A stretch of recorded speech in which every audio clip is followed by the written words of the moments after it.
Good morning, each and everyone. My name is Noemi M. Naira, and I belong to the last group. And our group will be discussing to you the concept of the creation of the Filipino nation. And in this topic, we'll be focusing on the article entitled "The Legacy of Propaganda: The Tripartite View, Philippine History." And we'll be focusing on how Rizal viewed the nation or the Philippines as a nation and how he viewed the future of the Philippines. So, as what I had said earlier, we hope that at the end of the lesson, we will be able to discuss Rizal's view of the future and assess Rizal's concept of the Filipino nation. So as for the contents that we will be discussing, these are the four. So for the first one, we will gonna discuss a brief background of the article that we will be using, a legacy of the propaganda, the tripartite view of Philippine history, and this is written by Zu Salazar. And for the second part, we will discuss the indigenous and the Spanish views, and for the third part, we will going to define what really is the concept of the tripartite view, and for the last or for our conclusion, we will be answering the question: how did Rizal view the Philippines as a nation, and how did he view the future of the Philippines? So for the first part, I will be discussing to you a brief history of, the article of Zu Salazar entitled A Legacy of the Propaganda, the Tripartite View of Philippine History. So he mentioned in his article that this historical tripartite represented a common worldview among the activists of the propaganda and the revolution. So we all know that the Philippines had been colonized by the Spanish for like how many years and how many centuries, and we also learned in our past years from our elementary days and from our high school years and senior high school years that Philippines had experienced turmoil and oppression and injustices from the Spanish colonizers, and from that propagandists stood up firmly to fight for the freedom of the Philippines and to enlighten the masses that what the Spanish are doing is not right. And so from that, from the activists of those propagandists and from the revolution, they brought this what we call tripartite view, in which in the proceeding slides we will be defining it. So the broad division of the most national histories in the Third World, pre-colonial, colonial, and post-colonial, has its equivalent in Philippine historiography and historical consciousness. So it's very important for us to know what really had happened in the pre-colonial, colonial, and post-colonial, because as Filipinos, this will, mold how we see the our history, our own history, and we will be conscious in how Filipinos have fought for our freedom. And so shortly, this article written by Zu Salazar is focusing on the tripartite view that propagandist has brought because of the revolution that had happened. Alright, so now we are on the second part, which is about the indigenous and the Spanish views. But before that, we have this question right here asking us, how did Zu Salazar differentiate the Western definition of history and our indigenous perception of what history or kasaysayan is? Now, it is important for us to remember that, or to know that, our ancestors already have this indigenous sense of history, but they did not really much consider the past as history.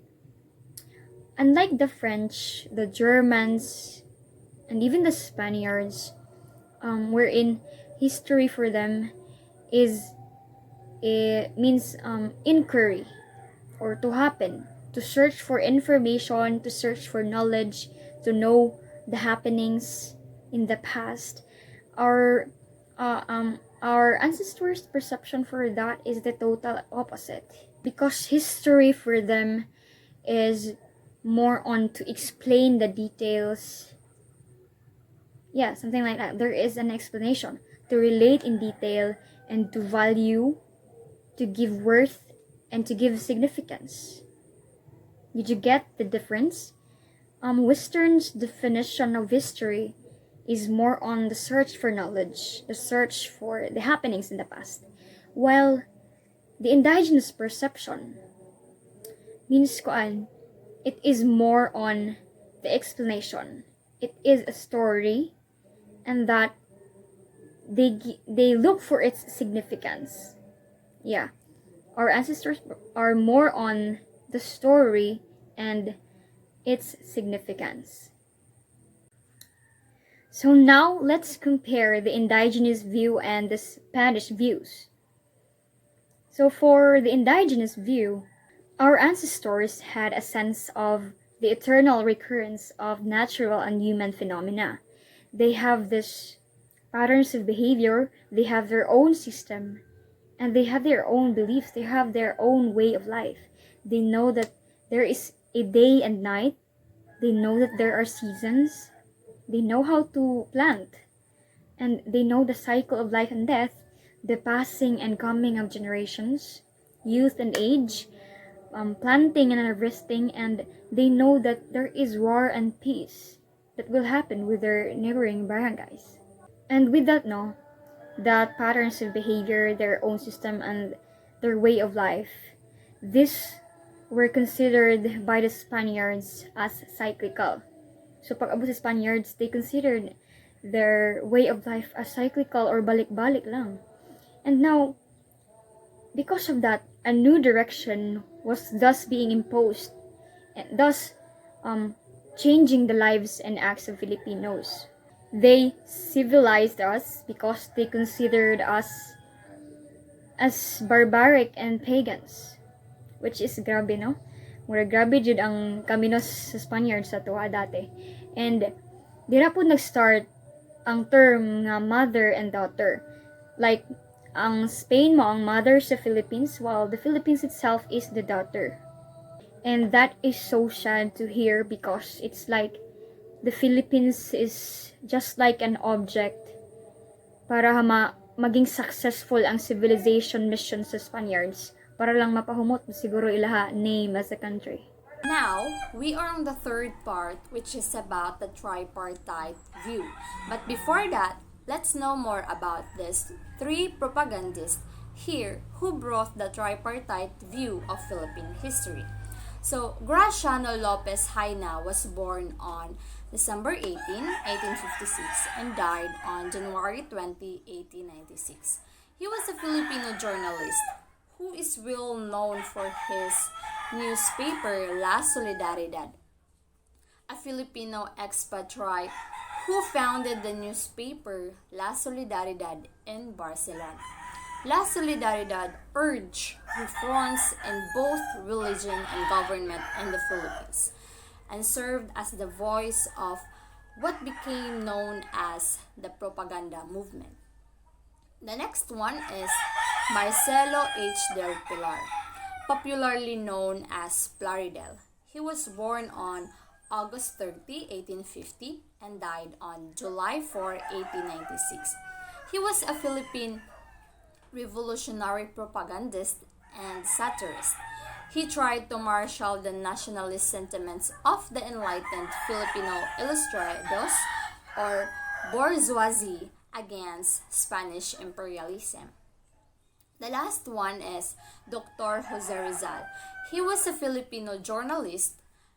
Noli Me Tangere and Il Filibusterismo are one of his notable works.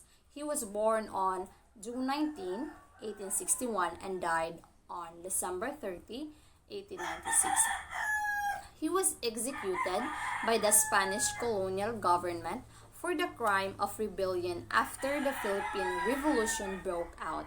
It was inspired by his writings Noli Me Tangere and El Filibusterismo. So now, what is a tripartite view? The tripartite approach is the Philippine history is what the propagandists use. So this tells us that we have civilization before the Spaniards came.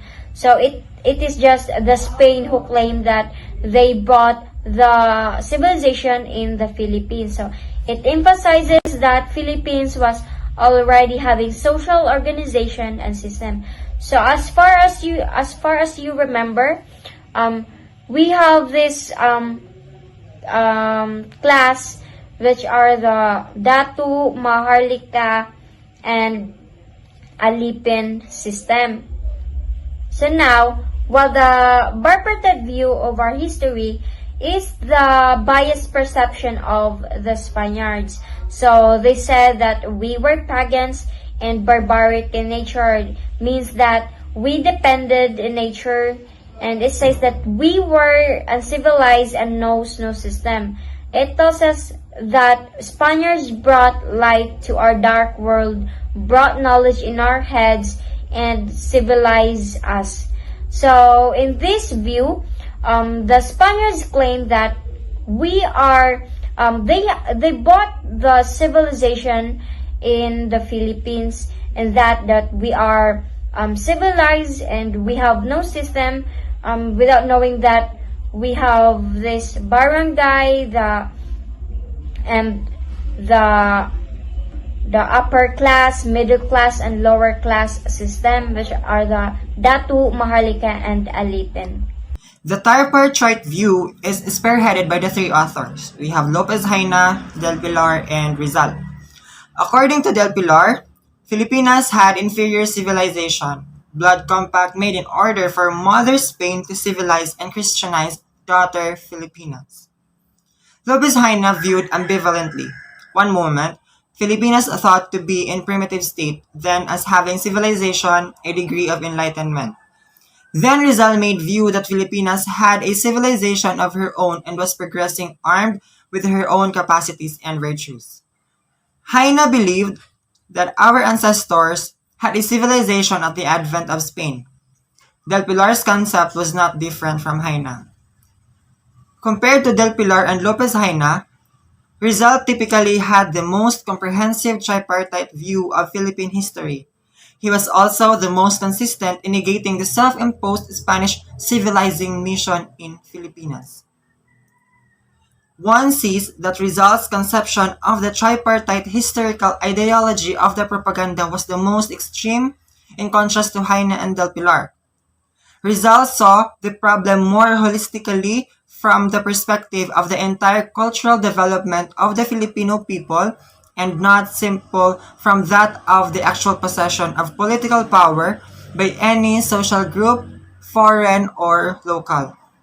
Thus for him, it was not just philocracy or monastic supremacy which was at cause.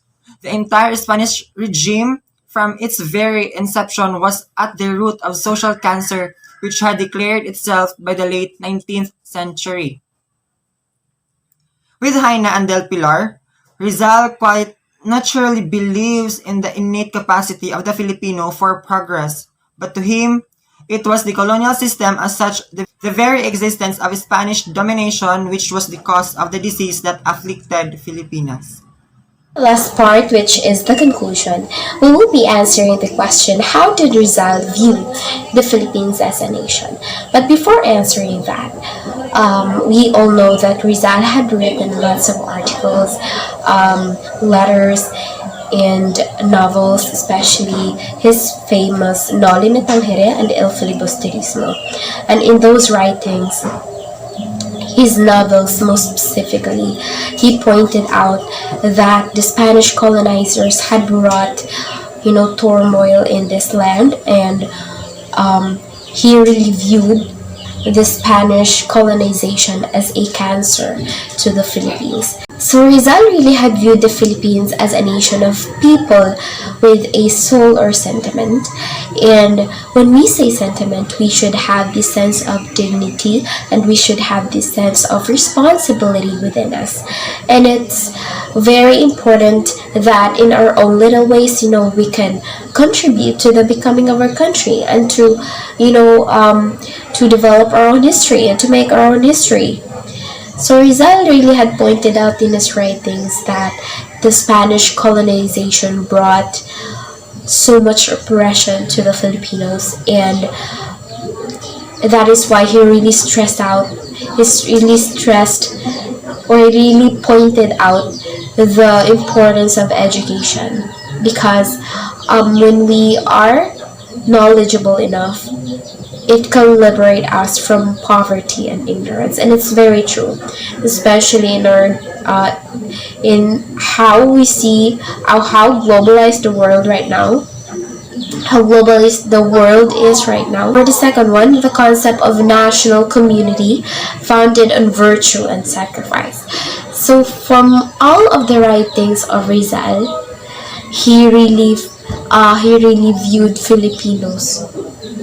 He really viewed the Philippines as a country that is possible to progress if we have that national community and we have that unity, which is founded on virtue and sacrifice.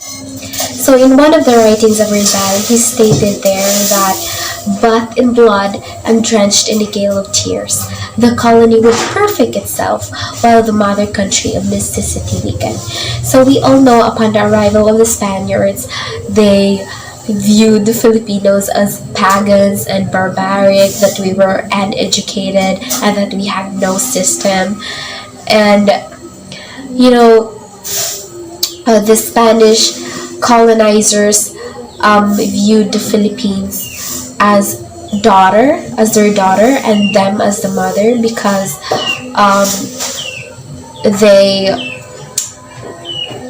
see us as their object of civilizing mission, because we were uncivilized, and that when they came, they civilized us. That is why they see Philippines as their daughters and them as their mothers, and that idea is very sad, because we should have our own history and that we should not depend on that idea, that we should stick to the idea that we have our own culture and that we were not pagans and we have our own system even before the colonization.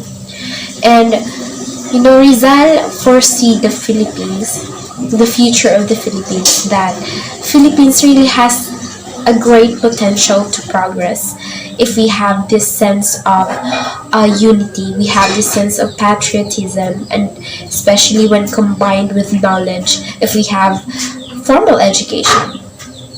And with this saying, bathed in blood and drenched in the gale of tears, with the oppression and the injustices that we have suffered from the Spanish colonizers, the propagandist really stood up, for the typical Filipino ancestors in the past, to enlighten the masses, to enlighten the minds of the Filipinos, especially the Spanish authorities, that what they are doing was not right. And so, when the Filipinos had the urge, had the eagerness to fight or to fight back, then we had achieved the freedom. Muna niya itong freedom nag-enjoy ron.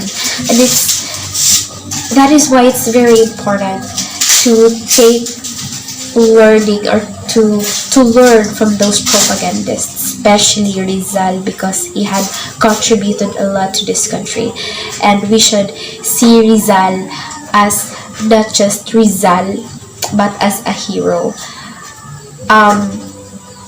Rizal, as they all know, as they say, Rizal is a futurist, and he foresee the Philippines to progress if we have that sense of a sense of unity, sense of responsibility, and sense of nationalism. Thank you everyone for listening to this report, and I hope you have learned something. Thank you so much.